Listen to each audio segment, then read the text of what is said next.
Great. Okay, so as everyone knows, my name is Suzana Dragicevic. Welcome everyone to our very first remote graduate research day, remote graduate research day.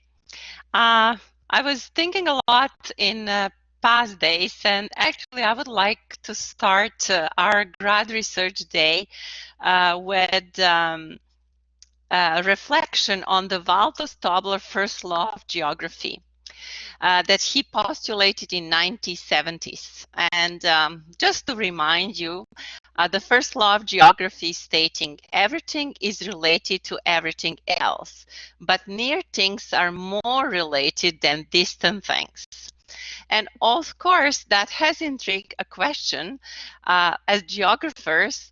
Are we today here to collectively defeat or confirm the first law of geography?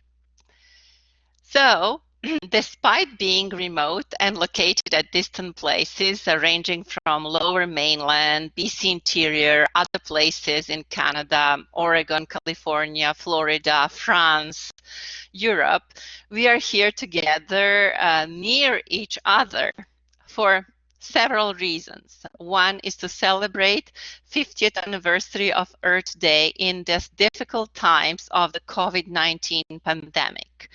To be grateful for tireless work of all who are at the front lines during the pandemic, regardless where they are on the earth, to celebrate and share the research advancement of all our grad students who will be presenting today, and of course to celebrate unity in the diversity of our department, especially the diversity of our research fields. Thanks to all graduate students who have made special efforts to prepare their talks given these difficult circumstances. I also would like to extend my special thanks to Erin, Justin, and John, who worked very hard to make this event happen and make this platform work for everyone, test all the PowerPoint presentations and videos, etc. And of course, thank you all for participating from remote locations, providing that we are all near despite being distant. So please mute your microphones and cameras to allow our presenters to shine. After each presentation, there will be a few minutes for questions while our IT wizard will switch the gears. And we will also have the second session at 1 p.m. after the lunch break. So please come back at 1 o'clock again. And thank you. I would use this opportunity to introduce the first presenter, Travis Gingrich. He will be talking about optical dating of post-glacial Fraser River terraces, Big Bar to Watson Bar, British Columbia. So today I'll be talking about my MSc research titled Optical Dating of Post-Glacial Fraser River Terraces, Big Bar to Watson Bar, British Columbia.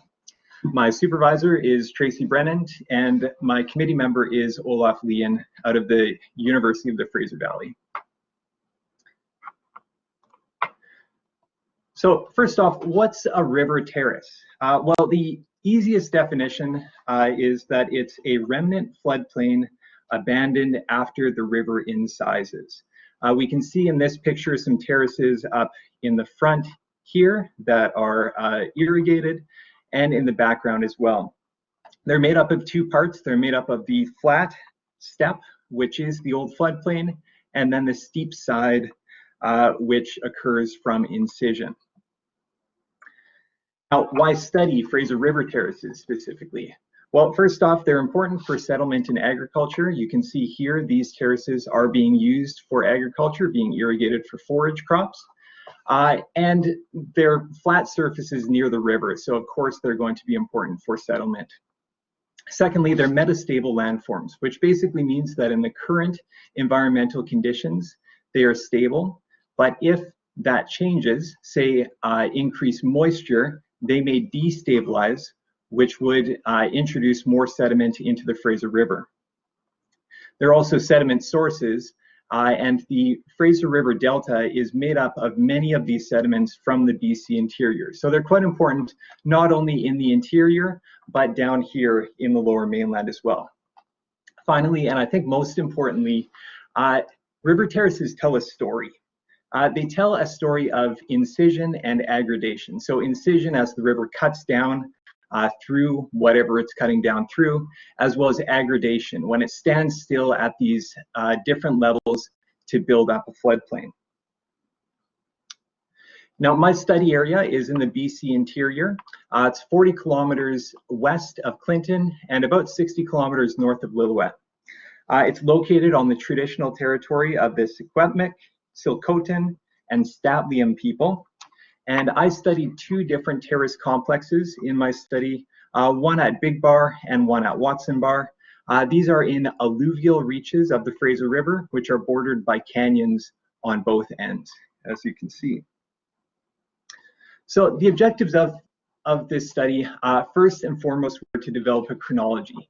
As I said, river terraces tell a story, and me as a geochronologist, I really want to get the timeline of that story down first. Once I have that timeline down, I can start thinking about the plot. What actually happened during that timeline to cause the river to grade and in size at these different periods. We know that in the last 10,000 years, climate has not been static. So it's likely that climate will have some effect on terrace formation, floodplain formation, and incision.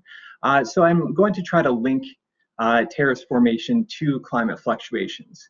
If that can't explain everything, then I would also consider other contributing factors.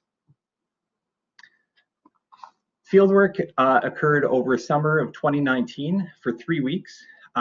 Two major components of the fieldwork were collecting samples for optical dating, which you can see up in the top left. And secondly, we did a lot of detailed GPS surveys to get accurate elevation data of different sedimentary contacts.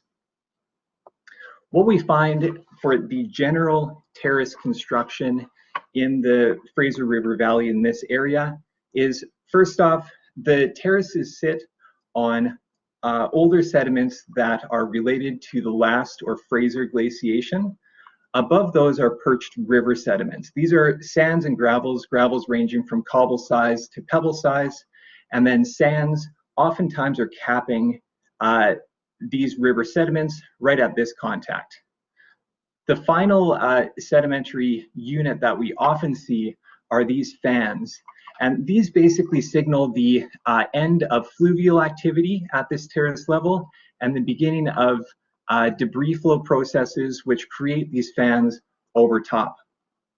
For me, the most important part of this study was dating fluvial activity. So I'm really looking at this upper contact between fluvial materials and periglacial materials.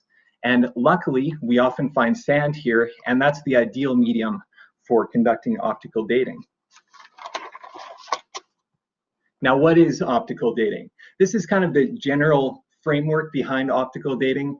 If you want to ask me more about it, I'm more than happy to answer any questions you have on it, but this is the Coles Notes version.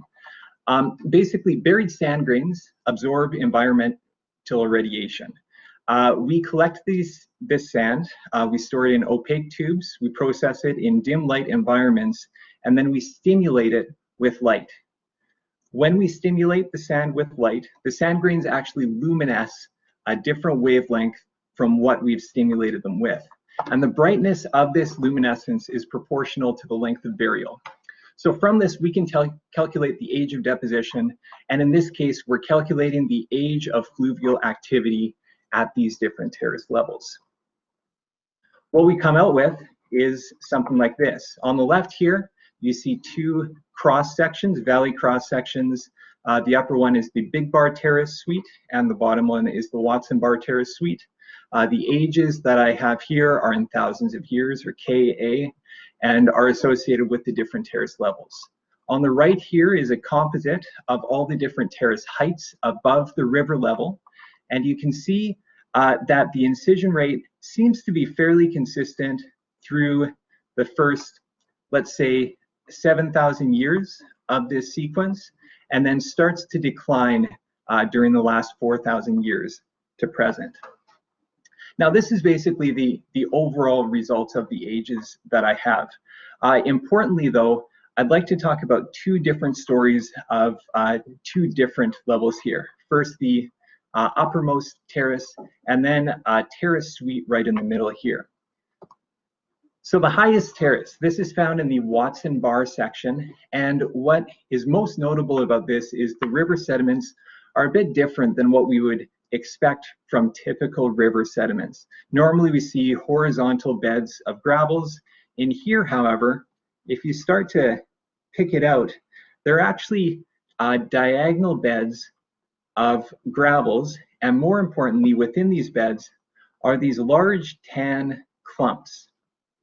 If we look a little bit closer at those, they're actually balls of soft sediment, likely glacial in nature or something like that. And what these tell us was both that the flow that deposited these was high energy as well as short-lived. Now, the location of this sample, you can see right here, is right behind a bedrock knob. And this might be a better view of that. You can see the river flowing down here. This is the bedrock knob, and then this is where we find the sediments. So it's not too tough to imagine a large flow of water coming down this valley, cresting this bedrock knob, and depositing a bunch of material in behind it. And what we suspect that this is related to is a glacial lake outburst flood from some glacial lake further up the valley. Now, the second story I want to talk about is at the Watson Bar area. Again, this suite of terraces, you can see, I mean, they're beautiful. And you can also see these river sediments. They're the grays in this section here. They're quite thick. The terraces are all clustered between 50 and 100 meters above present-day river levels, and we wanted to date them to see if these are all tied together somehow. We gathered 4 different sample sites, one from around here, one from here, and then 2 from the terraces in the foreground on the other side of the Fraser as well. And what we got out of this is that all of these were deposited between 6.5 and 4,500 years ago. Ooh. And the important thing to note about this is that coincides with when climate was coolest and wettest during the Holocene. So I suspect that with these cool and wet environments, there were increased instances of debris flows, which would increase sediment load into the Fraser River and cause these aggradational periods. It's also not hard to imagine that Ward Creek and Watson Bar Creek, 2 major tributaries into this area, contributed a lot of sediment, which may have backed up or slowed the flow of the Fraser River. So, a couple conclusions here. First off, we can conclude that the oldest postglacial river sediments are likely related to a potential glacial lake outburst flood. The Watson Bar terraces, deposited between 6.5 and 4,500 years ago, may correlate with wetter climate, and that incision rates have decreased, likely due to the Fraser River reaching bedrock, no longer cutting through alluvial materials. I'd like to send a couple shout outs here. First off to my trusty field assistant, Jonathan Cripps, also known as Electric Gandalf, waving his digital cane around there. Tracy Brennan, my supervisor, imitating an imbricated cobble in old Fraser River sediments here. And Olaf Leon, who's found some equipment to check out. Thank you very much. Any questions for Travis? Thank you, Travis, for your great talk. Thank you. Questions? A lot of applause here for you, Travis. Seems that way. Can anybody hear me? Yes, we hear you, Tracy. So Travis, you said that upper terrace was the top terrace, and yet in your diagram there were two that were a bit higher than that, at least two wiggles in your line. Can you address that? Yes, absolutely. These are terraces that came out in analysis of basically DEM analysis during mapping, and it's tough to say if these are actually terraces or just fans that have built out and been cut off. It's possible that also during this glacial lake outburst flood event that there was an erosional period which would have cut through valley fill to a certain level and then deposited lower than that. So those are two potential explanations there. There is definitely a bit more analysis that needs to happen to explain those and really piece together if they're river terraces or not. Of course, we did not find any river sediments higher than that highest terrace. So yeah, that's basically what I'm working with for now. Thanks. Any other questions? Can I ask Travis a very quick question? Sure. Travis, what was the datum for the GPS measurements that you were taking?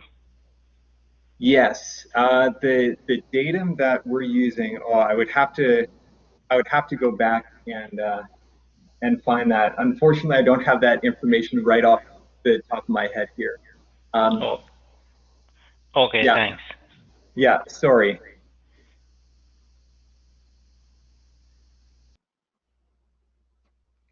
Hi, this is Kirsten. Travis, I do have another question. So are there other signs in the landscape for this glacial lake outburst? So there's rather, so is there other evidence that this is an event that might have occurred at the time? Mm-hmm. In this locale, this is really the main feature that indicates glacial lake outburst flood. I can tell you that there are other studies occurring in the Fraser Valley that may lean in that direction as well. But yeah, they're not part of my study, so I'm not able to go any further than. Okay, thanks. Mm-hmm. I could add to that, Kirsten, that there's a huge lake north of where Travis is working called Glacial Lake Fraser, that another of our graduate students is working on, that we know discharged to the south in that direction.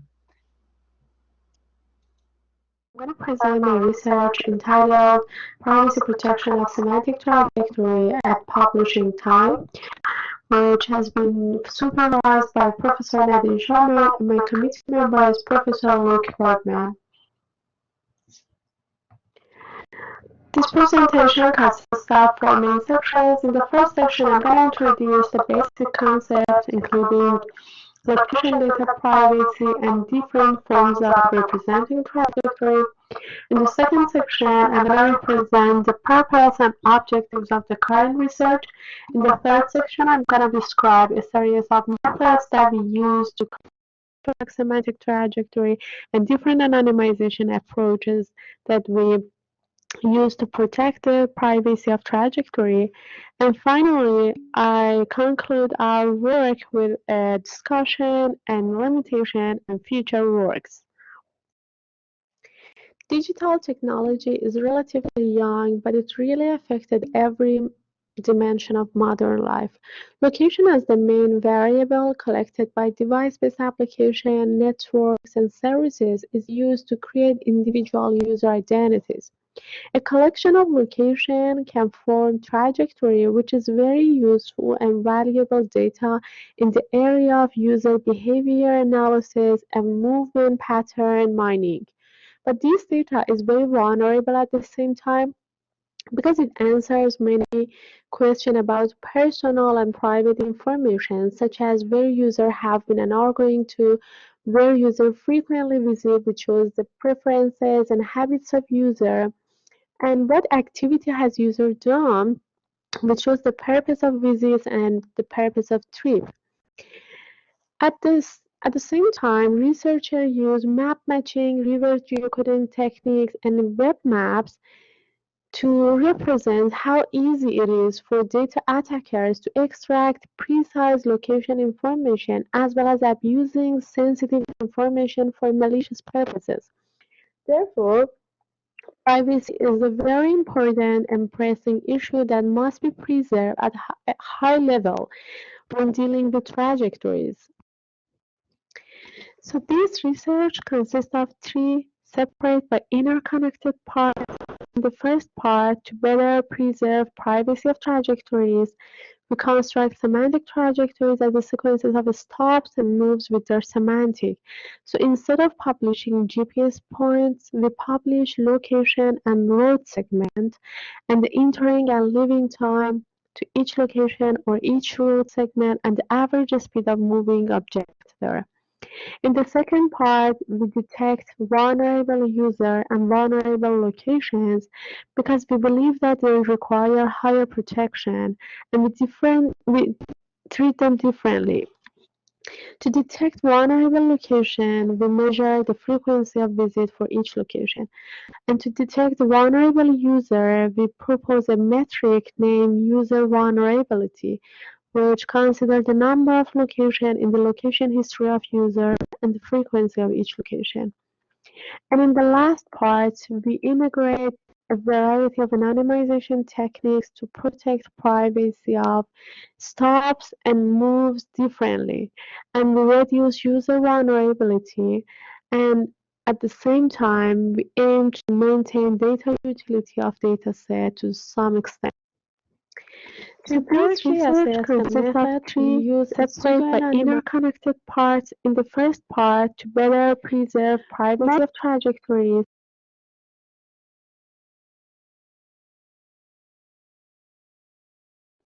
to empirically assess the methods, we use a pseudo-anonymized trajectory dataset from GeoLife service in which unique identifiers such as username have been replaced by unique user ID.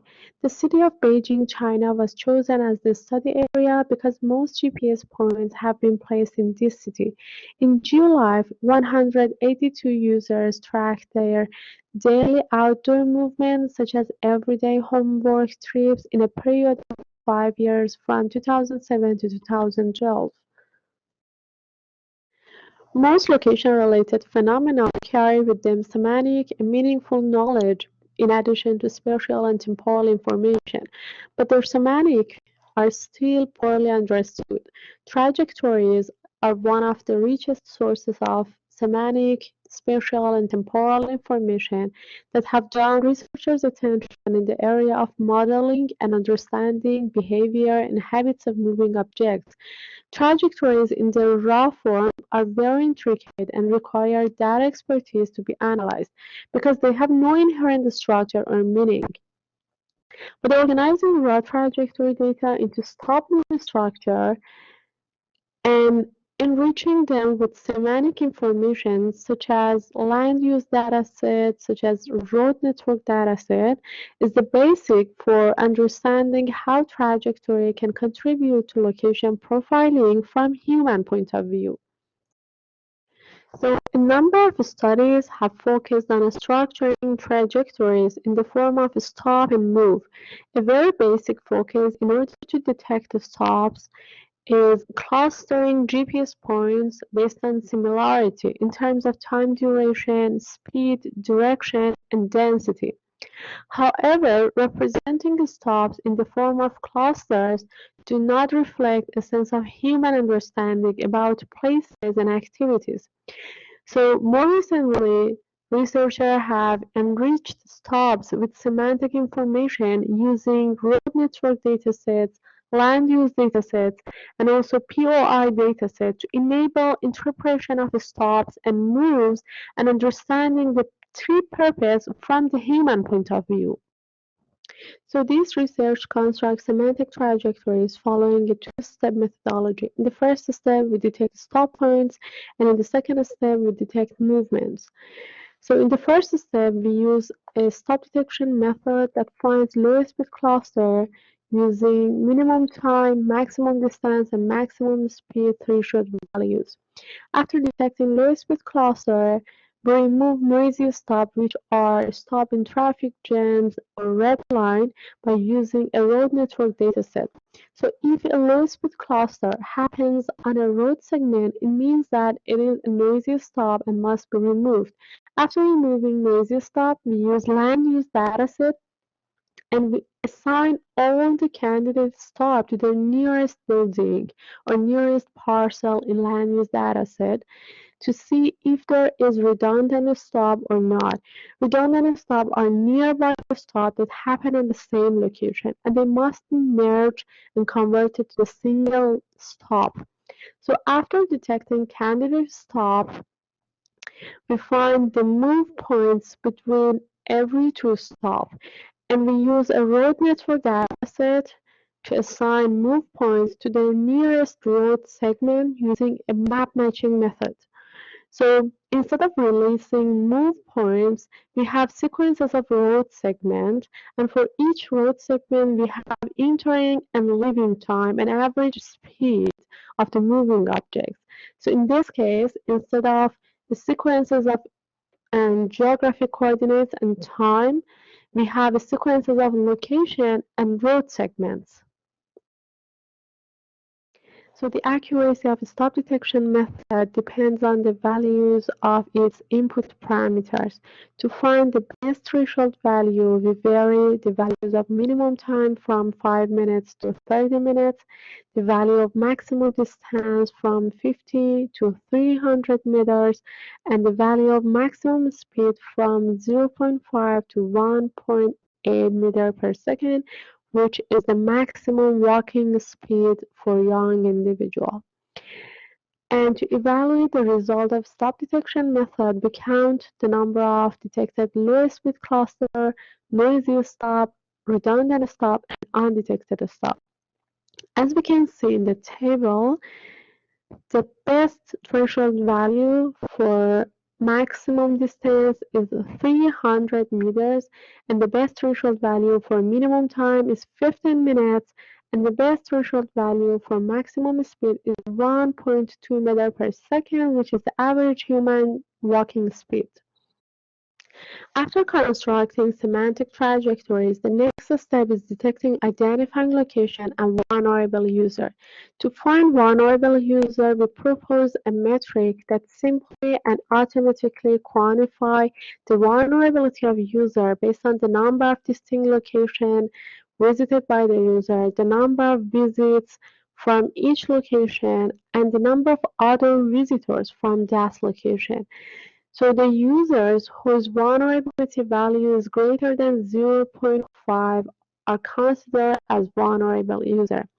On the other side, we aim to detect identifying location if location is recorded by only one user or location is frequent by a user. Frequent location can reflect the spatial behavior and movement pattern of user with high probability. So a location in the location history of a user is frequent if 30% of his total visits from all locations belong to it.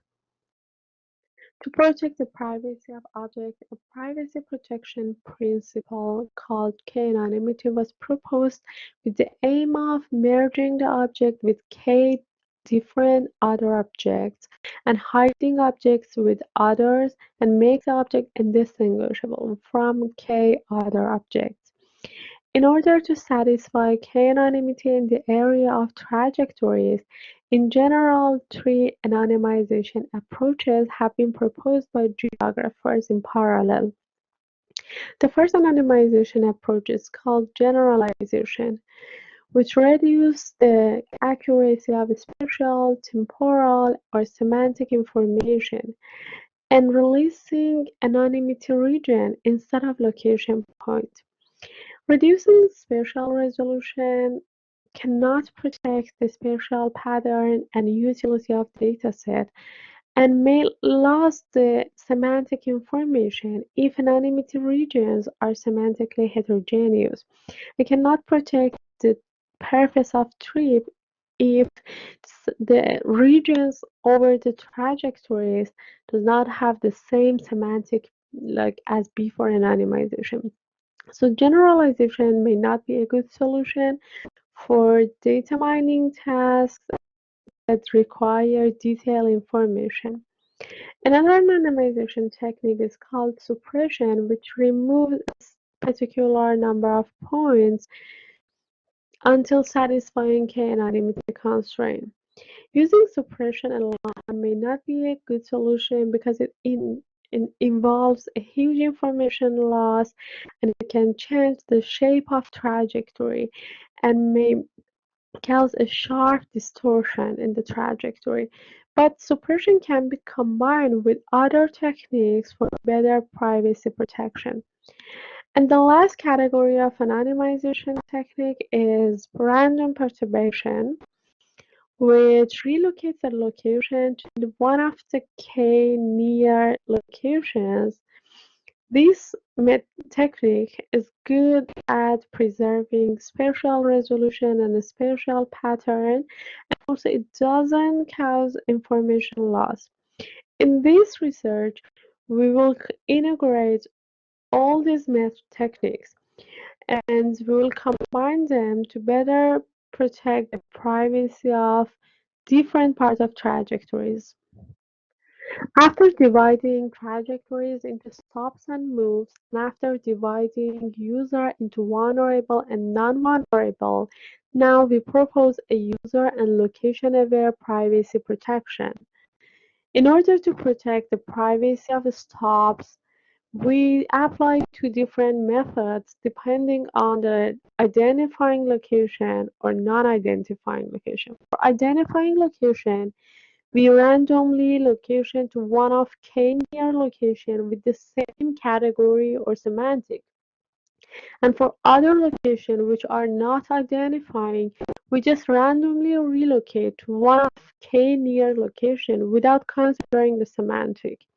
In order to protect the privacy of moves, after doing map matching, we count the number of users for each road segment, and we release the number of users for each road segment and the average information about traveling time and the speed for each road segment per hour. And for vulnerable users who are at risk of being re-identified, we eliminate a number of identifying location until satisfaction of certain vulnerability value. So the purpose of this part is that reducing vulnerability value to an acceptable value and to make all users non-vulnerable. The picture on the left side shows the route trajectory, a sequence of GPS points of a target user with other colocalized trajectory. The picture on the right side, at the top of the right side, shows the semantic trajectory of the target user, and the picture in the blue shows the anonymized trajectory of the user after displacing stop points to the new location and counting the number of movements matched to each road segment and releasing road segment with the number of travelers and releasing location with the frequency of visitors. To evaluate purpose anonymization model, we estimated the level of privacy protection as well as data utility. To measure the level of privacy protection, we measure the probability of user re-identification from anonymized dataset in two scenarios. In the first scenario, we assume that an attacker knows n random location of a user on a specific day and tries to re-identify a user from an anonymized dataset. In the second scenario, we assume that an attacker knows n random movements of a user and tries to find his trajectories on the specific day. Obviously, the risk of user re-identification when knowing only one location is one case because all locations were displaced to one of k possible neighbors.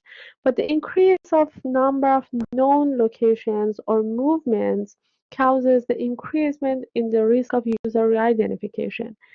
As a result, at least 4 locations or 4 movements are required to uniquely disclose the trajectory of user.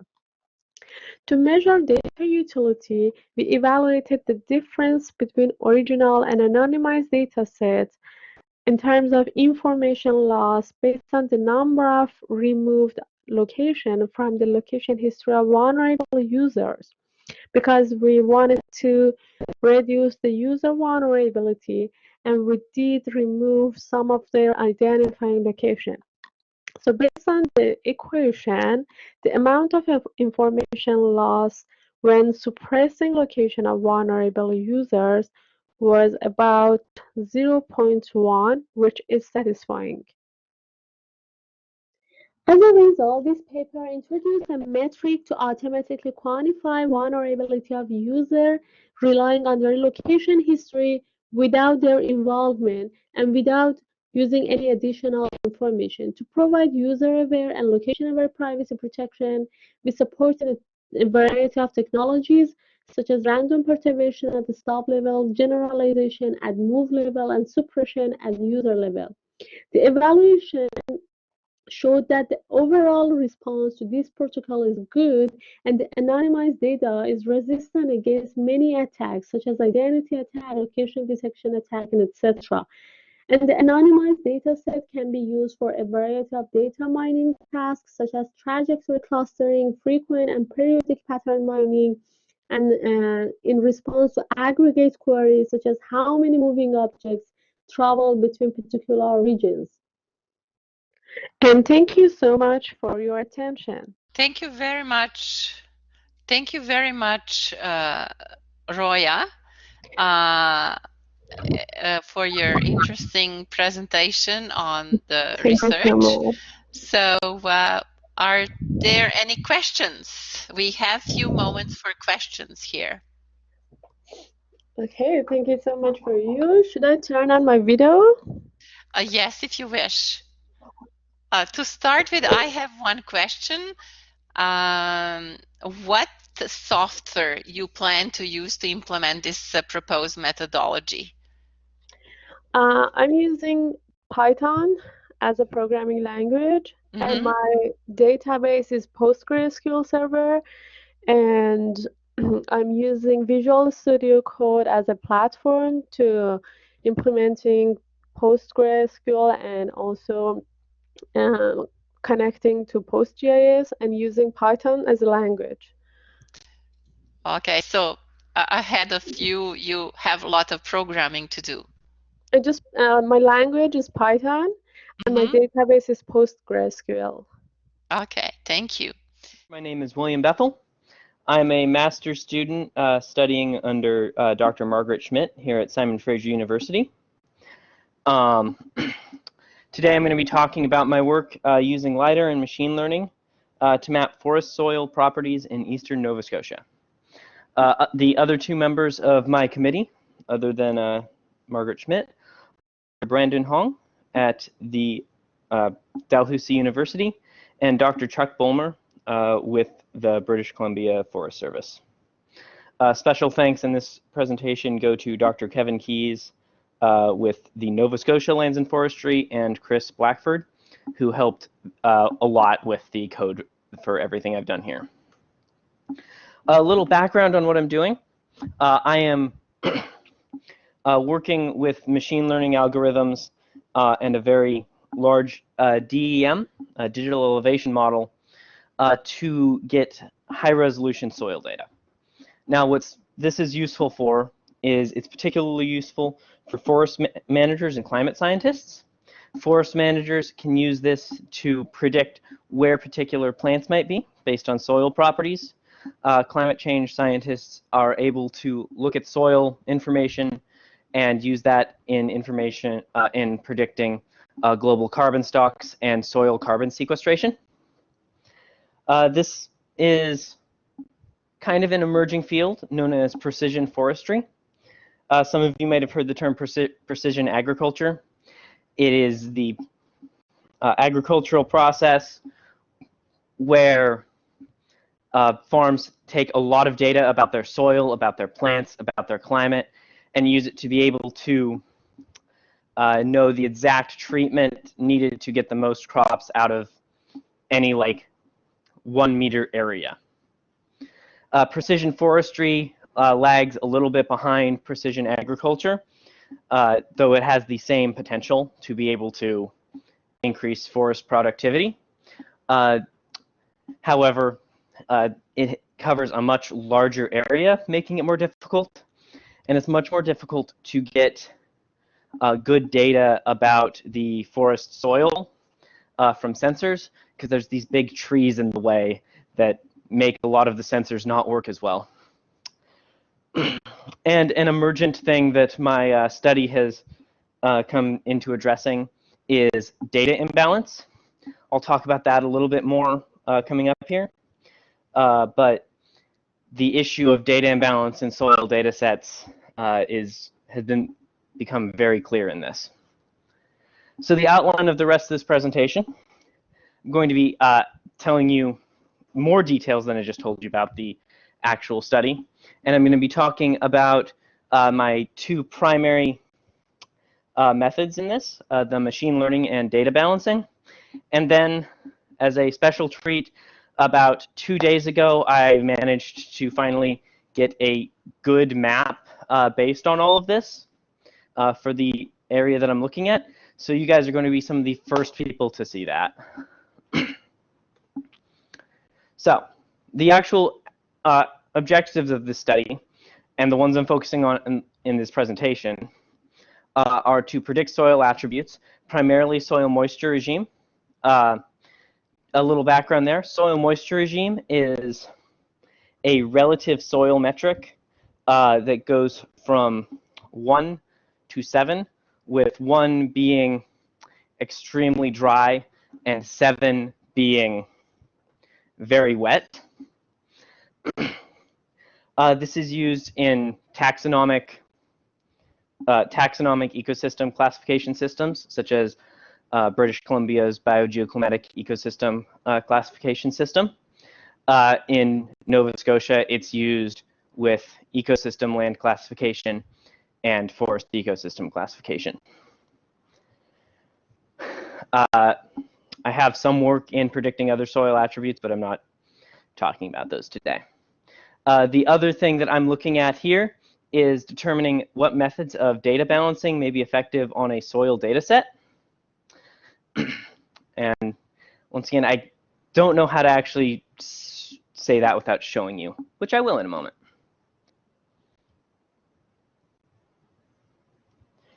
And I believe this is where I left off. So the two big pieces of data that I'm working with in this study are a LiDAR generated digital elevation model, or LiDAR based digital elevation model of Nova Scotia. The province has been working recently in order to cover the entire of their landmass with LiDAR coverage.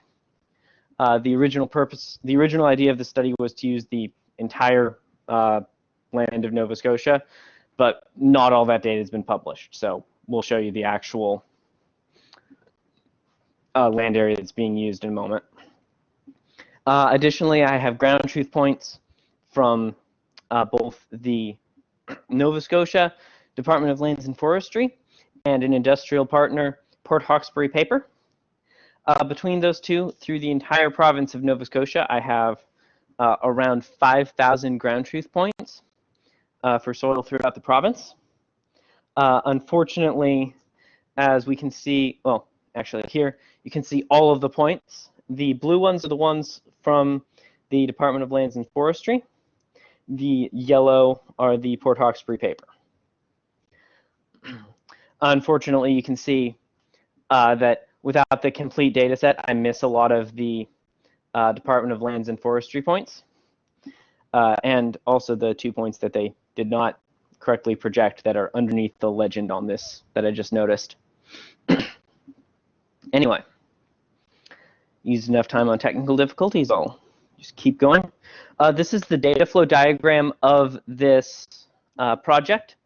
As you can see, the LiDAR digital elevation model, something that I'm not talking about too much here, I'm putting that through multiple different filters at different sizes to see which one is actually going to be best for making this prediction. So that is a layer of complexity that I'm not really discussing in this presentation. But for each of these filtering sizes, I am then creating 31 different topographic covariates. These covariates range from, say, slope to topographic openness to the total wetness index. On the other side, the data from the Department of Lands and Forestry and Port Hawkesbury paper becomes my ground truth. And I then take all of that ground truth, take all the data from the covariates, and extract it into that. I'm then doing something called a k-fold cross-validation. I'm splitting that data set up into both training data and a validation data. And from there, I am using the training data to train a random forest machine learner. That creates a decision tree that is then able to predict everything that isn't actually covered on the original set of points with some degree of accuracy. At that point, I reference the results of the random forest with the validation data to see just how accurate and useful this data is. In a moment, we'll see the best result I've gotten. However, first, an issue that I had to deal with before this started, before I was able to actually get a good prediction that made sense, was the imbalance between the data sets, or in the data sets. So right here, I have, as you know, two data sets from the Department of Lands and Forestry and from Port Hawkesbury paper. And you can see in both of these graphs that there is a fairly enormous trend toward class 3 with a little bit of a, and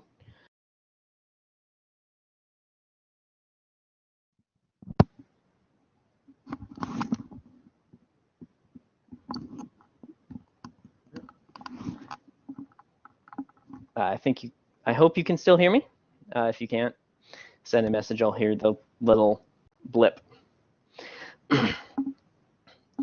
Anyway, this data imbalance means that before I looked into ways of correcting it, the prediction algorithm was giving me huge numbers of soil moisture regime class 3. And it was tending to predict those in places where it shouldn't be predicting them. And that does make a little bit of sense in context. The class 3 corresponds with the ST2L soil type in Nova Scotia, which generally covers almost 70% of their land. On the other hand, this makes it very challenging to predict. Minority classes, such as class 1, which aren't predicted since they are so rare in the data set. So the way I dealt with this is I tested 2 different varieties of upsampling that's generating more cases. I tested SMOTE, which is a synthetic minority oversampling technique. And initially, I thought that was going to be more effective. However, as you can see, the actual data set generated by SMOTE, the SMOTE algorithm, and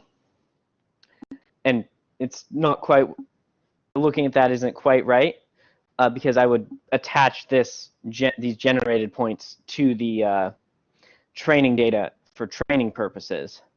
Unfortunately, it only oversamples the smallest class, and then does a much smaller amount of oversampling on the other classes.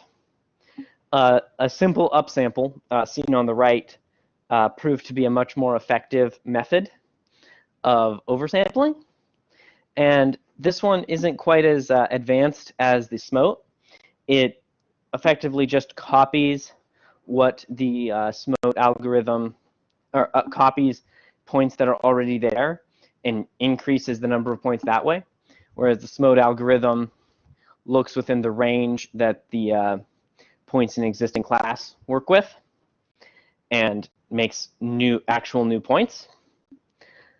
But the upsample data worked much better. So once again, there's the data flow diagram, and then here we have the final map that I have created. It's not going to be the last map, but it is the best one I've made here. We have a total accuracy of 0.53 with a kappa of 0.28. It's not great, but it is fairly significant. The only time I did better was when I accidentally contaminated my entire sample and got 0.8 and 0.8. I was very excited for about an hour. And you can actually see this is a very detailed image. This is just a random section zoomed in to see what it is and see just how much detail is in that imagery. The conclusions here. Let's see. Actually, going back.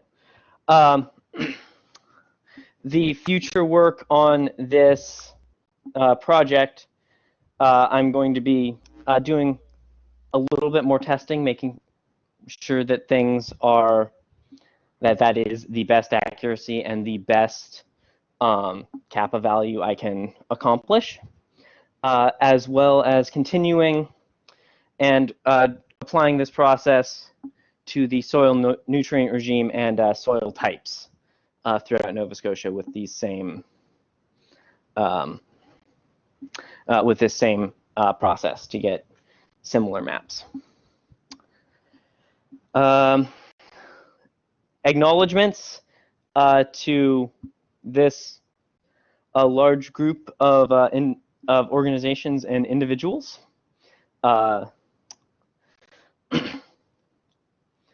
With particular acknowledgements to Ian McInnes and Elizabeth McGarrigle at the Department of Lands and Forestry, and Joelle Taylor at Port Hawkesbury Paper.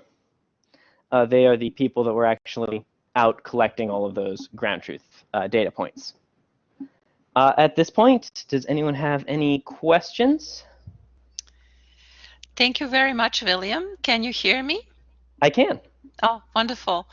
Thank you for your presentation. We have time for questions. So, questions? Yes, my name is Babak. I would like to ask a question from William, please. Yeah. William, would you explain a little bit about SMOTE? SMOTE, it is the first time I'm hearing about it. I assume that it's a kind of sampling method. That's correct. Effectively, what it's doing, in very simple terms, because that's about where I understand the actual process, is for each of the categories, it draws a polygon, multi-dimensional polygon, and creates new points from the intersection from the area of that polygon. So you use the SMOTE to collect your samples. So you said already that you have the samples. So the samples have already been collected. So how did you use the SMOTE? SMOTE was used to create new artificial samples, not samples that can be used as validation data, but samples that can theoretically be used for training data. It's a methodology of upsampling. And as I said, in the end, it's turned out that a just plain upsample has been a more effective method than SMOTE. Amazing. Thank you very much. William, I have a question. I noticed that your initial results are showing 0.28 kappa value. Can you explain why? Is it like low or not? It's the best I've gotten, other than the time I made a mistake. That is, the higher the kappa value, the less likely it is that the data set would have been generated by a purely just random algorithm, random allocation of points, or random allocation of predictions. So 0.28 isn't great, but it's a lot better than some of the other results I've gotten, which are 0.05.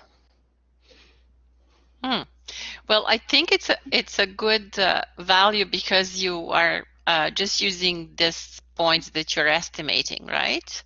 And comparing to the real ones. No, so for both the upsample and the SMOTE, I'm applying those to the original data set, which has a chunk separated off for validation.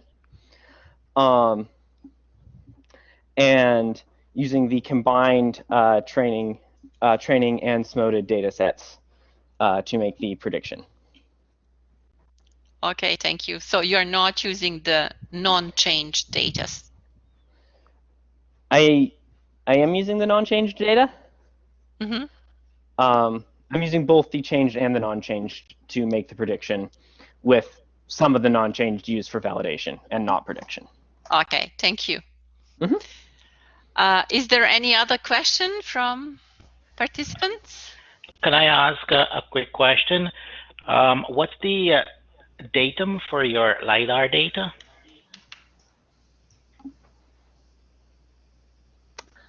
I can email you a response to that question if you'd like. Okay, second question is, you talk about covariates, and you said you had 34 of them, I think? 31. 31? How did you get all of those? From one DEM? Do you think... Okay, go ahead. Those were developed using a variety of different tools in Saga GIS. But it started from one DEM, correct? Yes. What is the chance of extreme correlation between those variables? For the most part, they are fairly dissimilar. Some of them are more similar to each other than others, but generally their slope does not correlate very strongly with, say, topographic openness. So those are giving us different variables.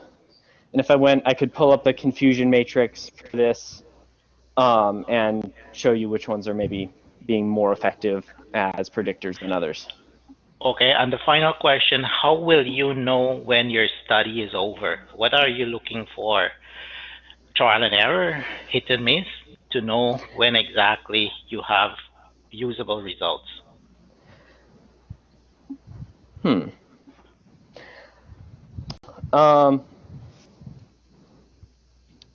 Part of that's a little bit of a deadline, because I have not actually a whole lot longer to generate more results here.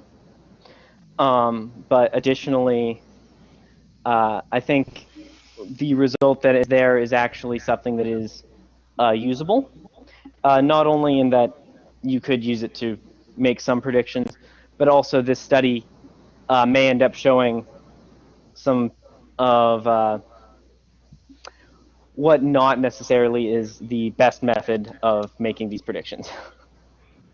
Okay, thanks. Part of this project, I selected a commodity to follow and track the spatial journey it takes during its life. The commodity I selected is money, but it turned out money's too complicated to follow. So I adjusted my mission to locate where money accumulates. Where are places money flows into? I found a lopsided share of the nation's money flowing into a few states. One of those states is Utah, and Utah is the focus of today's presentation. And then I uncover the forces associated with Utah's money accumulations, and those forces are laws. Let me clarify what form of money I'm looking for. I'm looking for bank deposits. Paper money and coin are excluded from my study. And if you look at this chart where the orange line is bank deposits and the blue line is all money, you could see that I'm looking for nearly all money. Deposit locations are based on law. Banks hold legal title to the deposits they hold. Therefore, deposits are located in banks. The location of deposits are used to enforce laws. These are some examples. Banking regulators require banks to report their deposits held at each branch office on the annual Summary of Deposits survey. The deposit data reported must accurately reflect the deposit gathering activities of a bank office. Thus, the Summary of Deposit dataset provides a useful dataset to easily geolocate deposits. While exploring the Summary of Deposit data combined with ancillary data, I found a strong relationship between location sizes of their economies as measured by GDP and the location's deposits. I then used a state share of the nation's deposits and a state share of the nation's GDP as opposed to the actual values to simplify comparisons between states and between time periods. This approach made it easy to identify places where deposits flow into between time intervals. Look at these charts. The dots represent states. In 1998, the relationship between deposits and share of GDP was nearly 1-to-1. Contrast that to 2018, and you'll see a divergence for a few small states where deposits exceeded GDP. Those small states were Nevada, Delaware, South Dakota, and Utah.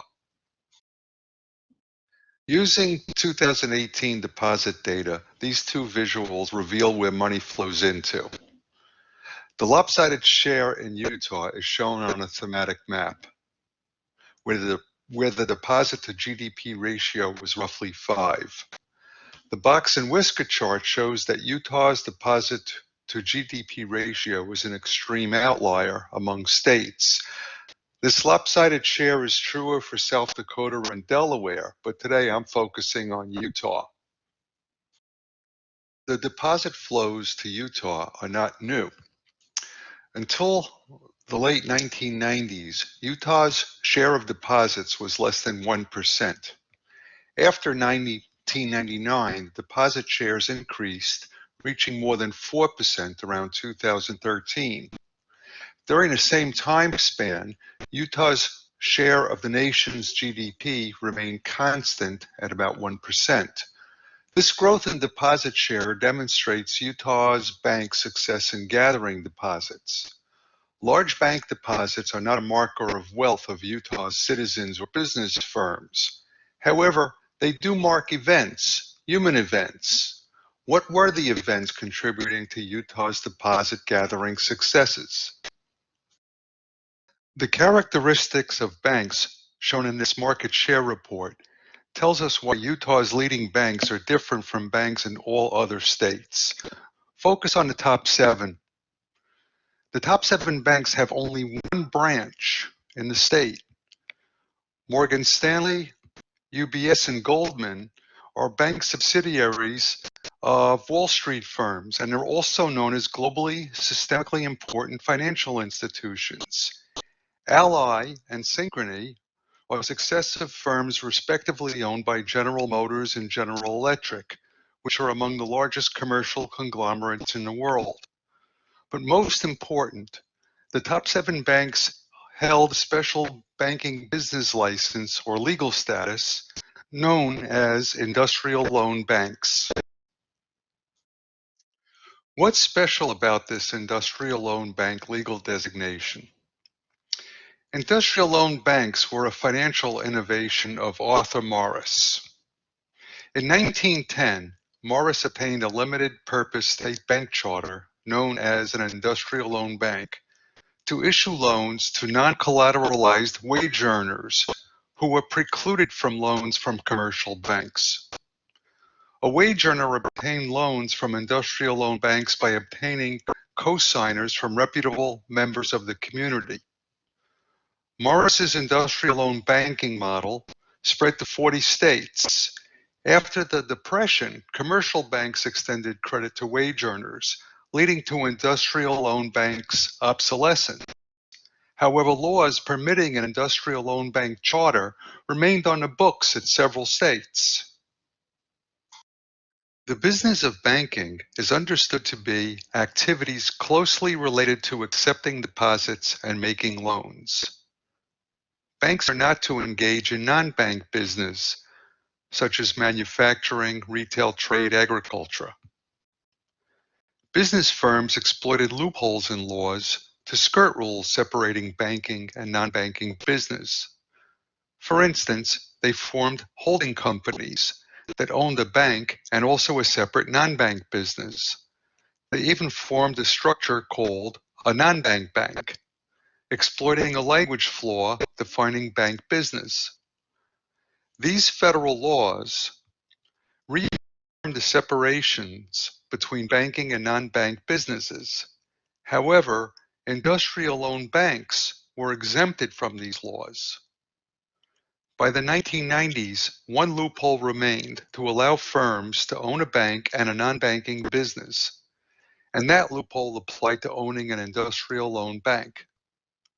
Only Utah and 6 other states had the privilege to charter industrial loan banks. That made Utah special.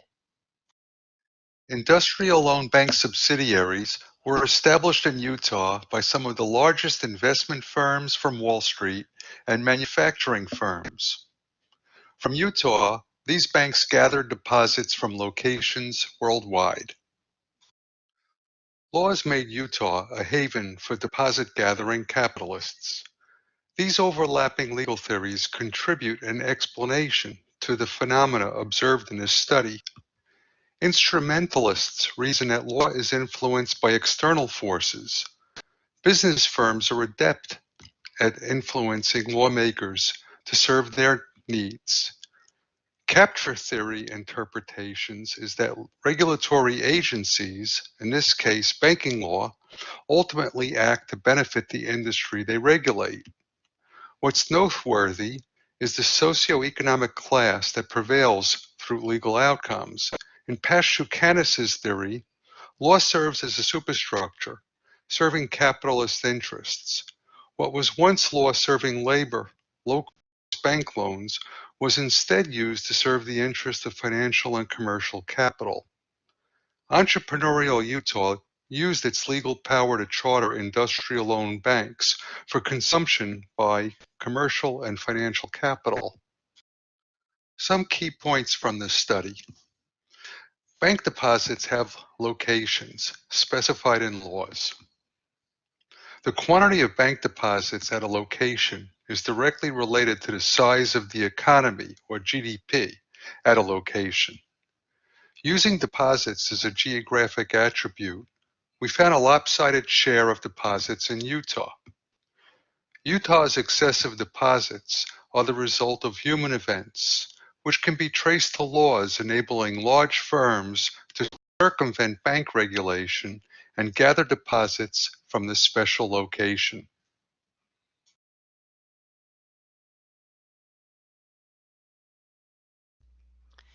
Thank you, Howard. Thank you very much. Thank you. Questions?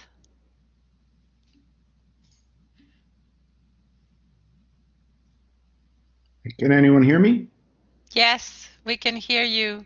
Hey, it's Jeff. Hi. Howard knows that, of course, but maybe the rest of you don't. Anyway, thanks a lot, Howard. That was a great presentation. Thank you. Super, of course, I find it super interesting.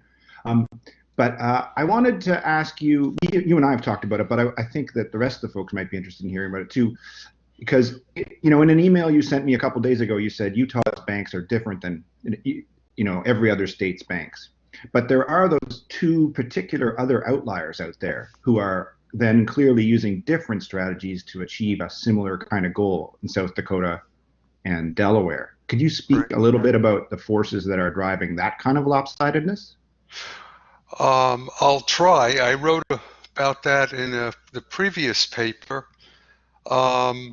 These two states, South Dakota and Delaware, act as banking havens, and they also serve law.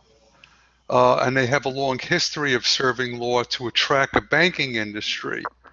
But the only thing I could find as a rationale or economic justification of why the bank's moving there over the last 2 decades, I'm finding it mostly as related to a tax dodge. They came from New York where taxes were extremely high, and they taxed the banks based upon the quantity of deposits they held inside the state. So by creating a subsidiary in another location and moving their deposits to that location, they substantially cut their New York State tax bill and transferred it to low tax jurisdictions like South Dakota and Delaware. Thanks a lot. Does that make sense? Yeah, makes total sense. More questions?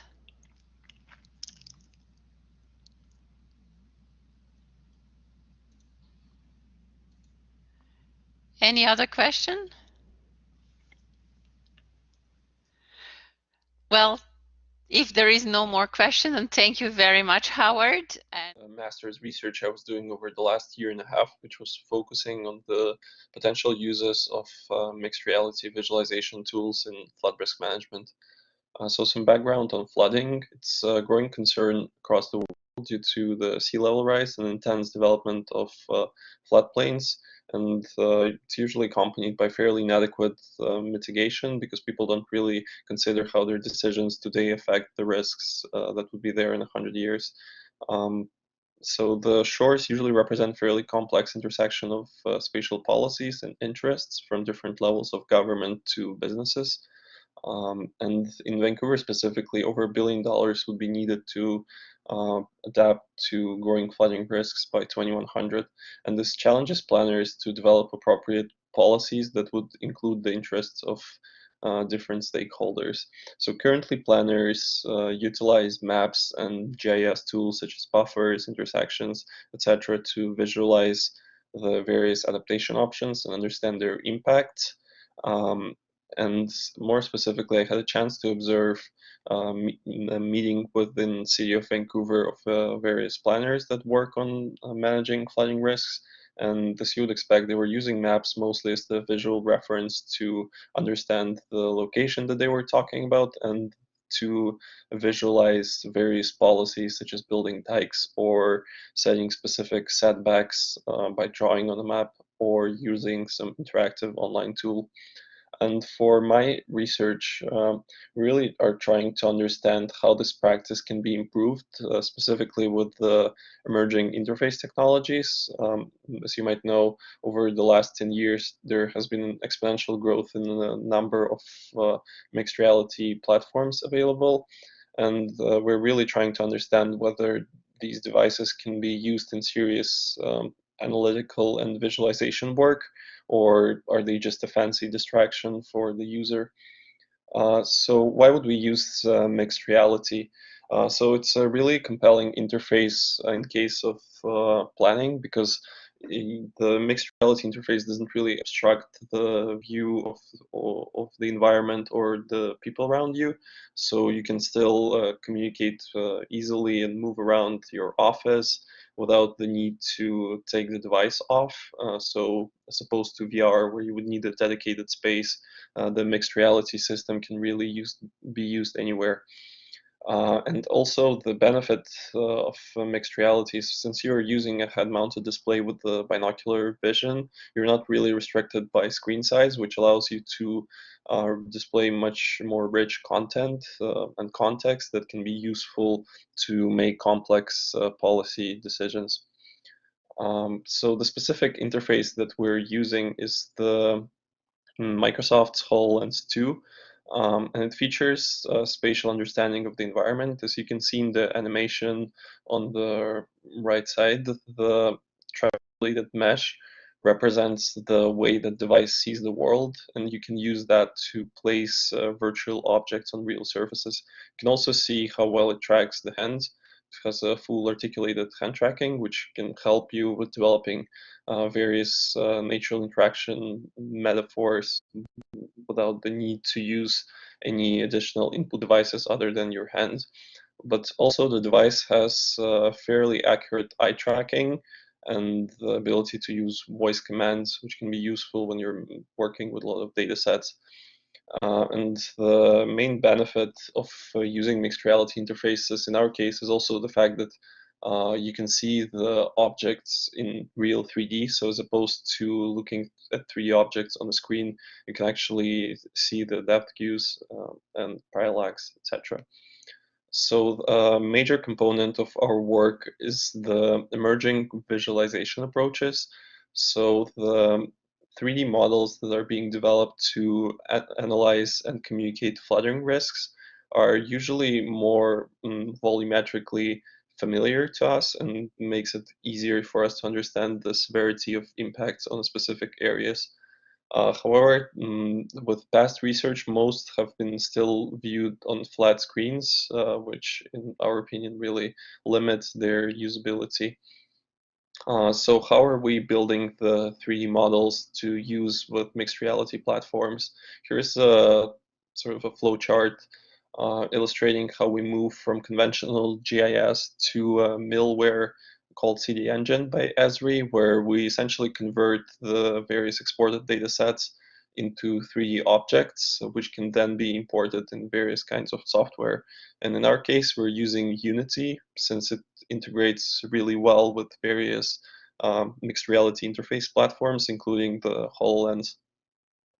So to really highlight the benefits of mixed reality interfaces, we need to leverage the ability to use gestures and various other interaction modes to develop more intuitive, sort of invisible interfaces that can help to interact with data and visualize complex spatial policies. And given the fact that you're not limited in space when you're using a device such as HoloLens, you can represent much more rich context of policy impacts on urban landscape.